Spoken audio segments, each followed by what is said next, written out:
बबड्या मी बाल्कनीमध्ये मी म्हातारे तर तू काय करणार मला? आणि तो बाल्कनीत बसून हात पकडून आणि आतमध्ये घेऊन जाणार मी. आणि तुला झोपवणार. आणि तुला बाहेर घेऊन जाणार फिरायला. आणि जेवण देणार मी. कोण बनवणार जेवण? मी. तू बनवणार? काय बनवणार? चिप्स.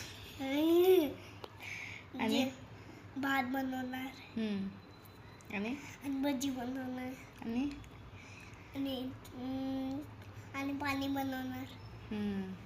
आणि ड्रेस घेऊन येणार. कुणाला? मला. आणि दुसरे घेणार. होय. आणि झोपवणार दुसऱ्या घर. होय.